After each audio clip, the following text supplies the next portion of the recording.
উকিল বাবার সাথে দেখা করা জায়েজ আছে কিনা, বাবা বলা যাবে কিনা? উকিল বাবা হলো 2 নম্বর বাবা। আমাদের সমাজে উকিল বাবার প্রথা অনেক বেশি আছে, আপনাদের এলাকায় আছে? এটা হলো 2 নম্বর বাবা, নকল বাবা। নকল, এই নকল বাবা হওয়াও জায়েজ নাই, এই নকল বাবা বানানো জায়েজ নাই। ভাইরা আমার, বিয়ে শাদীতে আমাদের দেশে মনে করা হয় যে একজন উকিল বাবা লাগে, এরকম একটা ধারণা আছে না নেই? মেয়ের ইজিন আনার জন্য গায়রে মাহরাম একজন উকিল বাবা হয়, অনেক সময় যায় অনুমতি আনে। এইভাবে উকিল বাবা বানানো পরিষ্কার ভাবে হারাম, পরিষ্কার ভাবে। মুরব্বীরা ভালো করে শুনে রাখেন, যারা যারা উকিল বাবা আছেন এই বাবাগিরি ছেড়ে দেন।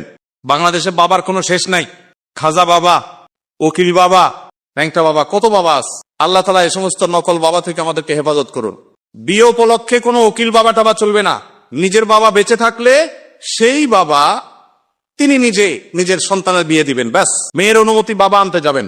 জাজ্জল্যমান বাবা উপস্থিত, আগাগোড়া 5 হাতি বাবা আছে, এরপরও দেখা যায় আরেকজন উকিল বাবা সেজে সেখানে নাটক করতে যায় অনুমতি আনার জন্য।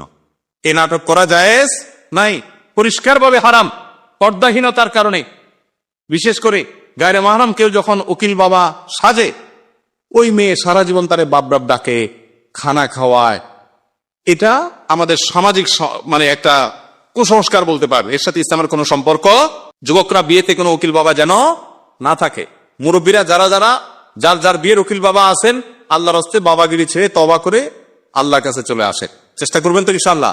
এই উকিল বাবার নাম দিয়া পর্দাহীনতা 2 নম্বরই হাজারটা জিনিস হয়।